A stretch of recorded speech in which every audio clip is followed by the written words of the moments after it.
Kozhikode medical college ആശുപത്രിയിൽ നിന്നും മാറ്റിയ രോഗിക്ക് ഡിസ്ചാർജ് ബില്ല് നൽകി സ്വകാര്യ ആശുപത്രി. 40,000 രൂപയാണ് ബില്ല്. സ്ട്രോക്ക് വന്ന പേരാമ്പ്ര സ്വദേശിയായ വിശ്വനാഥനെ ഈ മാസം 24-നാണ് മെഡിക്കൽ കോളേജിൽ പ്രവേശിപ്പിച്ചത്.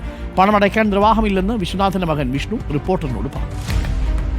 ഇന്നലെ രാത്രി പേയ്മെൻറ്റും കാര്യമൊന്നും വേണ്ടെന്നാണ് അവിടെ നിന്ന് ഷിഫ്റ്റ് ചെയ്യുമ്പോൾ പറഞ്ഞത്. ഇപ്പം ഇവിടുന്ന് ഷിഫ്റ്റ് ചെയ്യണമെന്നുണ്ടെങ്കിൽ 40,000 റുപ്പീസിൻ്റെ അടുത്ത് ബില്ലായിട്ടുണ്ട്. അത് പേ ചെയ്താലേ ഷിഫ്റ്റ് ചെയ്യാൻ പറ്റുള്ളൂ എന്ന് പറയുന്നത്. അടയ്ക്കാൻ പറ്റുന്ന സാഹചര്യമില്ല. കാരണം ഞങ്ങൾ ഓൾറെഡി മെഡിക്കൽ കോളേജിലും ഒത്തിരി ടാബ്ലറ്റും കാര്യമൊക്കെ ആയിട്ട് ഫിനാൻഷ്യലായിട്ട് നല്ലൊരു എമൗണ്ട് പോയിട്ടുണ്ട്. അപ്പോൾ പെട്ടെന്ന് നമ്മൾ അൺഎക്സ്പെക്റ്റഡ് ആയിട്ടല്ലേ ഇത്രയും എമൗണ്ട് ഒറ്റയടിക്ക് വരുന്നത്. ദീപക് മലയമ്മയുണ്ട് കൂടുതൽ വിവരങ്ങളുമായി തത്സമയം. ദീപക് മലയമ്മ, വിശ്വനാഥന്റെ കുടുംബത്തിന് 40,000 രൂപയുടെ ബില്ലാണ് അടിച്ചു കൊടുത്തിരിക്കുന്നത്. സർക്കാർ സഹായം ഉണ്ടാകുമോ?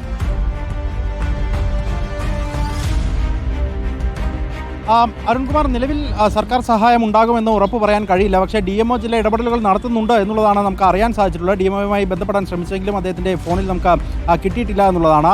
കഴിഞ്ഞ 24-ാം തീയതിയാണ് പേരാമ്പ്ര സ്വദേശിയായിട്ടുള്ള വിശ്വനാഥനെ സ്ട്രോക്ക് വന്നതിനെ തുടർന്ന് കോഴിക്കോട് മെഡിക്കൽ കോളേജ് ആശുപത്രിയിൽ പ്രവേശിപ്പിക്കുന്നത്. ഇന്നലെ പുക ഉയർന്നതോടുകൂടി അവിടെ കാഷ്വാലിറ്റി ഉണ്ടായിരുന്ന വിശ്വനാഥനെ പെട്ടെന്ന് തന്നെ ആംബുലൻസിൽ ബേബി മെമ്മോറിയൽ ആശുപത്രിയിലേക്ക് എത്തിക്കുകയായിരുന്നു. അവിടെ ചികിത്സയിൽ തുടർന്ന് വരുന്ന സാഹചര്യമായിരുന്നു. ഇന്നിപ്പോൾ ആശുപത്രിയിലേക്ക് തിരികെ എത്താം. അതായത് കോഴിക്കോട് മെഡിക്കൽ കോളേജിൻ്റെ അവിടെ തന്നെ ബെഡ് ക്രമീകരിച്ചിട്ടുണ്ട് എന്നുള്ളത് പ്രിൻസിപ്പലിൻ്റെ ഓഫീസിൽ നിന്ന് അറിയിച്ചതനുസരിച്ചാണ് ഡിസ്ചാർജിലേക്ക് കടക്കുന്നത്. ആ ഘട്ടത്തിലാണ് 40,180 രൂപയോളം ബില്ല് വരുന്ന സാഹചര്യമുണ്ടായത്. അത് പക്ഷേ അടയ്ക്കാൻ കഴിയുന്ന സ്ഥിതിവിശേഷമില്ല എന്നുള്ളതാണ് അദ്ദേഹത്തിൻ്റെ മകനായിട്ടുള്ള വിഷ്ണു പറയുന്നത്. കാരണം കഴിഞ്ഞ 10-14 ദിവസമായി ആശുപത്രിയിൽ തന്നെ തുടരുന്ന സാഹചര്യമാണ് ഉണ്ടായിരുന്നത്. അതുകൊണ്ട് സാമ്പത്തികമായി ഭദ്രതയില്ലാത്ത അവസ്ഥയുണ്ട് എന്നുള്ളതാണ് അദ്ദേഹം പറയുകയും ചെയ്തത്. പക്ഷേ ഇപ്പോഴും ഡിസ്ചാർജ് നടപടികൾ പൂർത്തിയായിട്ടില്ല.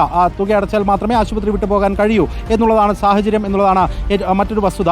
ഇതിൽ ഇന്ന് ആരോഗ്യമന്ത്രി കോഴിക്കോട് എത്തുകയും ആശുപത്രിയിൽ സന്ദർശനം നടത്തുകയൊക്കെ ചെയ്ത ഘട്ടത്തിൽ തന്നെ നമ്മൾ കൃത്യമായി ചോദിച്ചിരുന്നു, എന്താണ് ഇത്തരത്തിൽ സ്വകാര്യ ആശുപത്രിയിൽ കഴിയുന്ന ആളുകൾക്ക് അവരുടെ ചികിത്സാ ചെലവുമായി ബന്ധപ്പെട്ടുകൊണ്ട് ഒരു ഇടപെടൽ നടത്താൻ കഴിയുക എന്നുള്ളത്. ആ ഘട്ടത്തിലൊക്കെ തന്നെ മന്ത്രി പറഞ്ഞത് ഒരു വിദഗ്ധ സംഘത്തെ അയച്ച് അവിടെയുള്ള ചികിത്സയുമായി ബന്ധപ്പെട്ട കാര്യങ്ങൾ പരിശോധിക്കും, അതിനുശേഷം നമുക്ക് വേണ്ട നടപടികൾ സ്വീകരിക്കാം എന്നുള്ളത് മാത്രമാണ്. അപ്പോഴും വീണ്ടും ഒരു ചോദ്യം ചോദിച്ചിട്ടുണ്ടായിരുന്നു, ആശുപത്രികൾക്ക് അവരുടെ ചികിത്സ നടത്താൻ വേണ്ടിയുള്ള ഏതെങ്കിലും തരത്തിലുള്ള നിർദ്ദേശങ്ങൾ നൽകിയിട്ടുണ്ടോ എന്നുള്ളത്. ചിലയിടത്തൊക്കെ ചികിത്സ നിഷേധിക്കുന്ന സാഹചര്യമുണ്ട് എന്നുള്ളത് മന്ത്രിയെ അറിയിച്ചിരുന്നു. പക്ഷേ മന്ത്രി പറഞ്ഞത് അത്തരത്തിൽ സംസാരിക്കണമെങ്കിൽ സംസാരിക്കാം എന്നുള്ള നിലപാട് ആരോഗ്യമന്ത്രി പറഞ്ഞു. അതിനപ്പുറത്തേക്ക് പ്രത്യേകിച്ച് ഒന്നും നടന്നിട്ടില്ല എന്നുള്ളത് കൂടിയാണ് ഈ വിശ്വനാഥിന്റെ കാര്യത്തിൽ വ്യക്തമാകുന്നത്. എന്തായാലും ഇപ്പോൾ ആ തുക എങ്ങനെ കണ്ടെത്തും? വിശ്വനാഥൻ ആശുപത്രിയിൽ തുടരുകയാണ്. വിഷ്ണു തൊട്ടുപുറത്ത് എന്ത് ചെയ്യണമെന്ന് അറിയാത്ത അവസ്ഥയിൽ നിൽക്കുകയും ചെയ്യുന്നുണ്ട്. ആ ബില്ല് കൈവശമുണ്ട്. അതിനപ്പുറത്തേക്ക് തുക എങ്ങനെ കണ്ടെത്തുമെന്നുള്ളത് സംബന്ധിച്ച ഒരു ധാരണയും ഇല്ല എന്നുള്ളതാണ് വിഷ്ണു പറയുന്നത്. കാരണം അങ്ങനെയൊരു പ്രതീക്ഷയോടുകൂടിയല്ല നിന്നിരുന്നത്. മെഡിക്കൽ കോളേജിലാണ്, അത്ര കണ്ട തുകയുടെ ഒന്നും ഭാരിച്ച ചിലവുകൾ വരില്ല. പോരാത്തതിന് ഇത്രയും നാൾ ചികിത്സയുമായി ബന്ധപ്പെട്ടുകൊണ്ട് ഉള്ള ചിലവുകളൊക്കെ വഹിച്ച് തൻ്റെ കൈവശമുള്ള തുക കൂടി തീർന്നിരിക്കുന്ന സാഹചര്യമുണ്ട് എന്ന് വിഷ്ണു പറയുന്നു. അതുകൊണ്ട് ഏതെങ്കിലും തരത്തിലൊരു ഇടപെടൽ ഈ സർക്കാരിൻ്റെ ഭാഗത്ത് നിന്ന് DMOയുടെ ഭാഗത്ത് നിന്നൊക്കെ ഉണ്ടാകുമെന്നുള്ള പ്രതീക്ഷയിൽ വിഷ്ണു ആശുപത്രിയിൽ തന്നെ തുടരുന്നുമുണ്ട്. ഓക്കെ, നമുക്കൊന്ന് DMOയെ ബന്ധപ്പെടാൻ ശ്രമിക്കാവുന്നതാണ്. ആരോഗ്യവകുപ്പ് മന്ത്രിയും നമുക്കൊന്ന് ബന്ധപ്പെടാം. കാര്യം ഇന്ന് വേണമെങ്കിൽ വിശ്വനാഥനെ ഈ ബില്ല് അടച്ച് ഡിസ്ചാർജ് ചെയ്ത് പോകാമല്ലേ വീട്ടിൽ? വീട്ടിൽ പോകാമെന്നല്ല, അദ്ദേഹത്തെ കോഴിക്കോട് മെഡിക്കൽ കോളേജ് ആശുപത്രിയിൽ അവിടെ ബെഡ് റെഡിയാക്കിയിട്ടുണ്ട്, അവിടേക്ക് തിരികെ പോകാം. അങ്ങനെയാകുമ്പോൾ ഇത്ര ഭാരിച്ച ചെലവ് വരില്ല എന്നുള്ളതാണ്.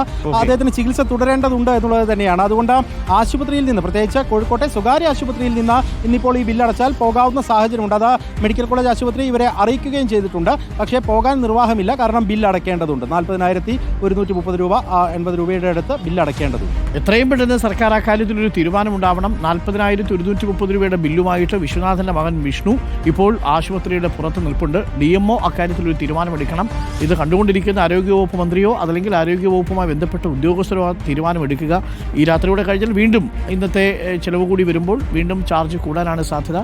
ഇപ്പോൾ വേണമെങ്കിൽ അവിടെ നിന്ന് ഡിസ്ചാർജ് ചെയ്ത് വിശ്വനാഥനെ മെഡിക്കൽ കോളേജ് ആശുപത്രിയിലേക്ക് കൊണ്ടുപോകാവുന്നതേ ഉള്ളൂ. അപ്പോൾ എന്തായാലും ഇക്കാര്യത്തിൽ ഒരു അന്തിമ തീരുമാനം വരണം. തൻ്റേതല്ലാത്ത കുറ്റത്തിൻ്റെ പേരിൽ സ്വകാര്യ ആശുപത്രിയിൽ പ്രവേശിപ്പിക്കപ്പെട്ടവരാണ്, സാധാരണക്കാരായ മനുഷ്യരാണ്, അവർക്ക് ആ പൈസ എടുക്കാനില്ല എന്നാണ് അവർ പറയുന്നത്. വിഷ്ണു ബില്ലുമായിട്ട് ഇപ്പോൾ ആശുപത്രിയുടെ പുറത്തുണ്ട്. ഇപ്പോൾ നമുക്ക് DMOയെ ഒന്ന് ശ്രമിക്കാവുന്നതാണ്. DMO ഇക്കാര്യത്തിൽ ഒരു വാക്ക് നൽകിയാൽ ഒരുപക്ഷെ അത് വിഷ്ണുവിനെ സംബന്ധിച്ച് വലിയ ആശ്വാസമായിരിക്കും. അതല്ലെങ്കിൽ ഈ സമയത്ത് എവിടെ നിന്ന് പണം കണ്ടെത്താനാണ്? അതും ആശുപത്രിയിൽ ഈ ബാറ്ററി കത്തിയതിനെ തുടർന്നാണ് അവർ വരാനിടയായ ഒരു സാഹചര്യം ഉണ്ടായത്. സ്വന്തം താല്പര്യപ്രകാരം സ്വകാര്യ ആശുപത്രിയിൽ വന്നവരുമല്ല, ഇവിടേക്കാണ് അവർ ഷിഫ്റ്റ് ചെയ്ത് കൊണ്ടുവന്നത്. തിരിച്ചിറങ്ങി പോകുമ്പോൾ 40,000 രൂപ വേണം എന്ന് പറയുന്നു. എന്നാലും ഡിഎംഒയുമായിട്ട് ഞങ്ങളുടെ ബ്യൂറോ ബന്ധപ്പെടുന്നതാണ്. ആരോഗ്യവകുപ്പ് മന്ത്രിയുടെ ഭാഗത്ത് നിന്ന് ഇക്കാര്യത്തിൽ തീരുമാനമുണ്ടാവണം. ഇന്നും നാളെയും ഒക്കെ മറ്റ് ആശുപത്രികളിൽ നിന്നും 25ഓളം രോഗികളുണ്ട്. ഇവരൊക്കെ പുറത്തിറങ്ങും. ഇവർക്കൊക്കെ അടിയന്തരമായിട്ട് ധനസഹായം നൽകുക, ആശുപത്രിയിൽ ചികിത്സയ്ക്കുള്ള ചെലവ് സർക്കാർ ഏറ്റെടുക്കുക എന്നുള്ളതാണ് സർക്കാരിൻ്റെ ഭാഗത്തു നിന്ന് വന്നിരിക്കുന്ന വീഴ്ചയ്ക്ക് ഈ രോഗികളെ ബുദ്ധിമുട്ടിക്കാൻ പാടുള്ളതല്ല.